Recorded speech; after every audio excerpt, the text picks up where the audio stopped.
Hello everyone, ಎಲ್ರಿಗೂ ನಮಸ್ಕಾರ. Welcome to the new episode of ನಿಮ್ಮ Kannada podcast. For the first time ನನ್ನ ಶೋನಲ್ಲಿ ಇಂಟರ್ನ್ಯಾಷನಲ್ ವುಮೆನ್ಸ್ ಡೇನ ಸೆಲೆಬ್ರೇಟ್ ಮಾಡ್ತಾ ಇದ್ದೀನಿ.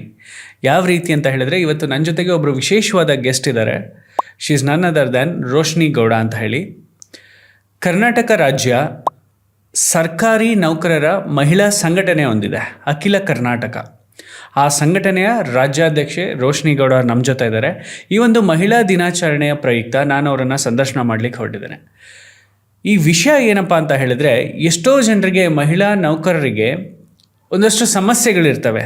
ಆ ಸಮಸ್ಯೆಗಳಿಗೆ ಕುರಿತಾದಂತಹ ಸಾಲ್ವ್ ಮಾಡಲಿಕ್ಕೆ ಒಂದು ವೇದಿಕೆ ಬೇಕು. ಆ ವೇದಿಕೆಯನ್ನು ಸೃಷ್ಟಿ ಮಾಡಿ ಅದನ್ನು ಮುನ್ನಡೆಸ್ಕೊಂಡು ಹೋಗ್ತಾ ಇದ್ದಾರೆ. ವಿಶೇಷ ಏನು ಅಂತ ಹೇಳಿದ್ರೆ, ಆ ಒಂದು ದೊಡ್ಡ ಸಂಖ್ಯೆಯನ್ನು ಕೇಳಿ ನಾನೇ ಒಂದು ರೀತಿ ಶಾಕ್ ಆದೆ. 3 ಲಕ್ಷಕ್ಕೂ ಹೆಚ್ಚು ಜನ ಈ ಸಂಘಟನೆಯಲ್ಲಿ ಸದಸ್ಯರಿದ್ದಾರೆ ಅನ್ನೋದೇ ಒಂದು ವಿಶೇಷ. ಎಸ್, ಶುರು ಮಾಡೋಣ. Welcome to the new podcast. ನಮಸ್ತೆ ಮೇಡಮ್. ನಮಸ್ಕಾರ sir. Madam, for the first time ನಾನು ನನ್ನ ಕನ್ನಡ ಪಾಡ್ಕಾಸ್ಟ್ ಸ್ಟಾರ್ಟ್ ಆದಮೇಲೆ ನಿಮ್ಮ ಜೊತೆಗೆ ಇಂಟರ್ನ್ಯಾಷನಲ್ ವುಮೆನ್ಸ್ ಡೇನ ಸೆಲೆಬ್ರೇಟ್ ಮಾಡ್ತಾ ಇದ್ದೀನಿ. First of all I would like to thank you and ನಿಮಗೆ ಮಹಿಳಾ ದಿನಾಚರಣೆಯ ಆರ್ಥಿಕ ಶುಭಾಶಯಗಳು. ಥ್ಯಾಂಕ್ ಯು ಸರ್, ಧನ್ಯವಾದಗಳು. ಸೊ ಮನೆಯಲ್ಲೂ ಅಷ್ಟೇ, ಹೊರಗಡೆನೂ ಅಷ್ಟೇ, ಹೆಣ್ಣು ಸಮಾಜದ ಕಣ್ಣು ಅಂತ ಹೇಳ್ತಾರೆ.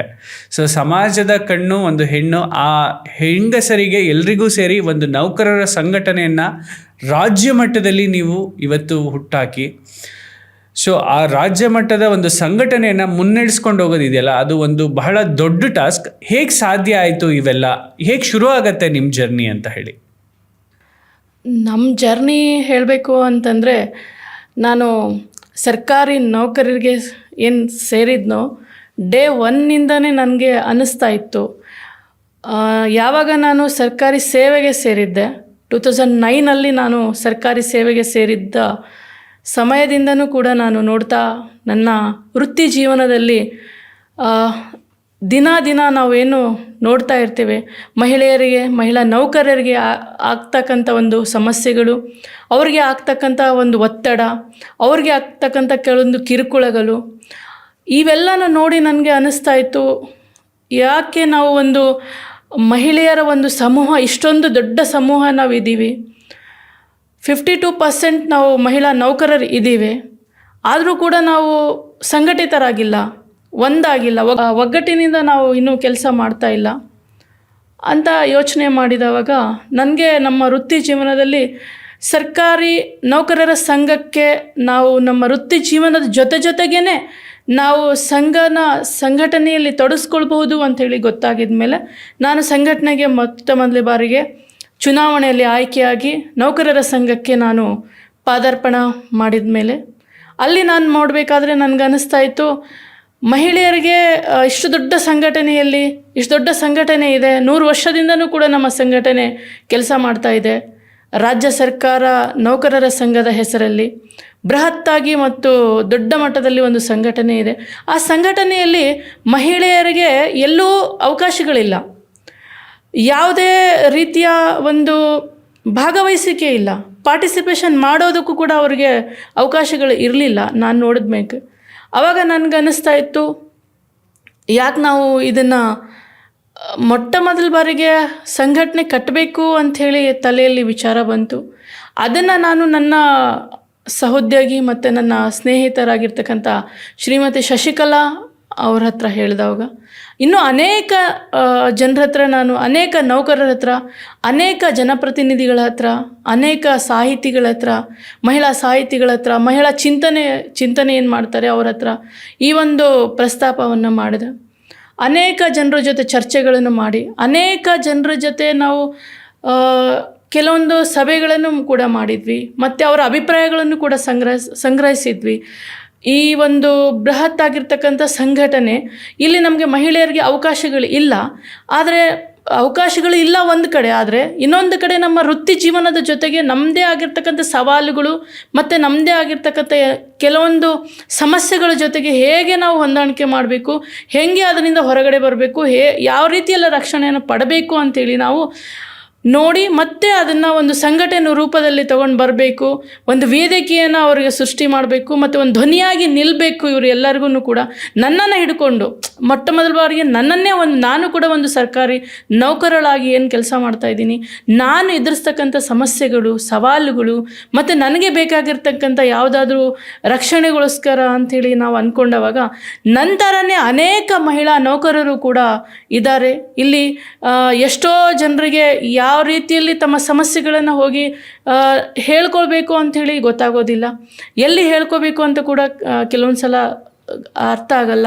ನಿಮಗೆ ನೀವೇ ಹೇಳಿದ್ರಿ, ನೀವು ಆಲ್ರೆಡಿ ಚುನಾಯಿತ ಒಂದು ಆರ್ಗನೈಸೇಷನ್ಗೆ ನೀವೇ ಚುನಾಯಿತರಾಗಿ ಆಯ್ಕೆಯಾಗಿ ಬರ್ತೀರಾ. ಹೌದು. ಆ ಸಂಘಟನೆ ಸುಮಾರು 100 ವರ್ಷಕ್ಕಿಂತ ಒಂದು ದೊಡ್ಡ ಹಿಸ್ಟ್ರಿಯನ್ನ ಹೊಂದ್ಕೊಂಡಿದೆ. ಸೊ 100 ವರ್ಷದಿಂದ ಮಾಡ್ಕೊಂಬಂದಂತಹ ಒಂದು ಸಂಘಟನೆಯಲ್ಲಿ ಮಹಿಳೆಯರಿಗೆ ಅವಕಾಶ ಇರಲಿಲ್ವಾ ಹಾಗಾದ್ರೆ?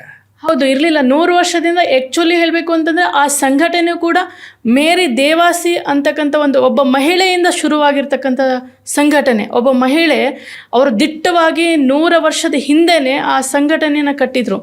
1920ರಲ್ಲಿ ಆವಾಗ ಅವರು ಕಟ್ಟಿರತಕ್ಕಂಥ ಸಂಘಟನೆಯಲ್ಲೇ ಮಹಿಳೆಯರಿಗೆ ಅವಕಾಶಗಳಿಲ್ಲ. ಈಗನೂ ಕೂಡ ನೀವು ಅದನ್ನು ಚೆಕ್ ಮಾಡ್ಬೋದು, ನೋಡ್ಬೋದು. ಮಹಿಳೆಯರಿಗೆ ಅವಕಾಶ ಇಲ್ಲ ಅಂತ ನಾನು ಹೇಳ್ತಕ್ಕಂಥದ್ದು ಯಾವ ಅರ್ಥದಲ್ಲಿ ಅಂತಂದರೆ, ಅಲ್ಲಿಯ ನಮ್ಮ ವ್ಯವಸ್ಥೆಯಲ್ಲಿ ಸಂಘಟನೆಯಲ್ಲಿ ಅವಕಾಶಗಳಿಲ್ಲ.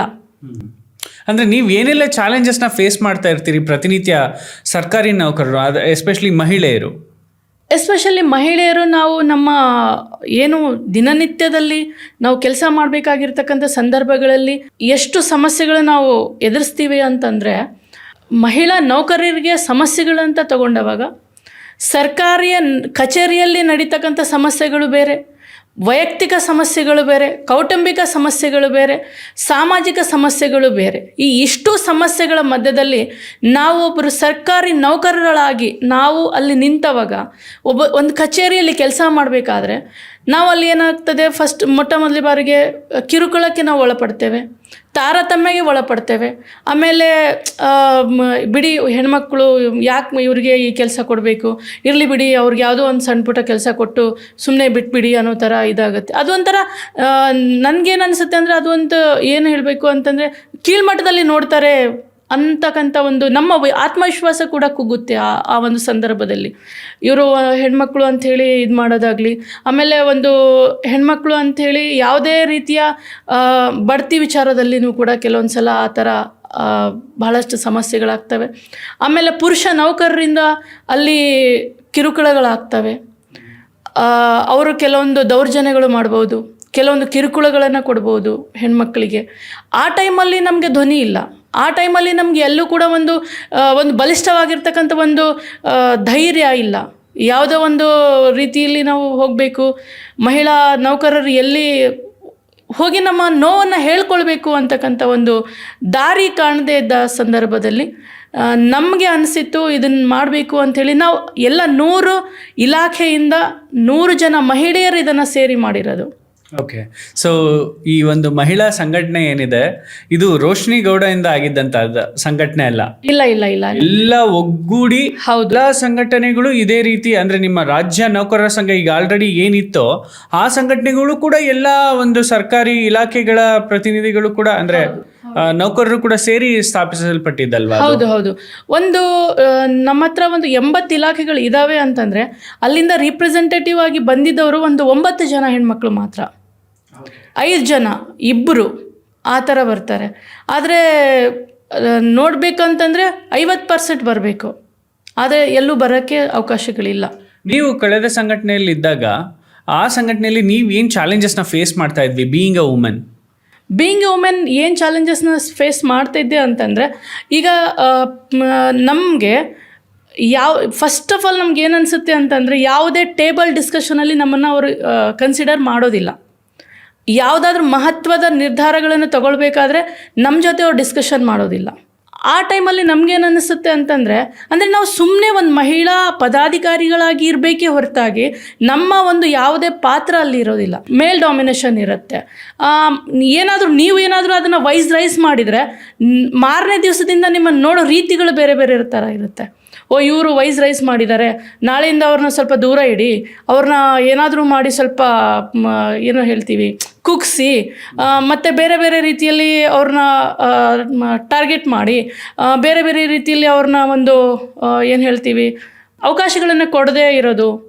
ಮತ್ತು ನಾನು ನೋಡಿದ ಪ್ರಕಾರ ಯಾರು ತುಂಬ ಧೈರ್ಯವಂತರಿರ್ತಾರೆ, ಧ್ವನಿ ಎತ್ತುತ್ತಾರೆ, ಆಮೇಲೆ ಯಾರು ಸಂಘಟನೆನ ಮಾಡಬೇಕು ಅಂಥೇಳಿ ಮನಸ್ಸೋ ಇಚ್ಛೆಯಿಂದ ಮಾಡಬೇಕು ಅಂತ ಅಂದ್ಕೊಳ್ತಾರೆ, ಅವ್ರಿಗೆ ಅವಕಾಶಗಳು ಕೊಡೋದಿಲ್ಲ.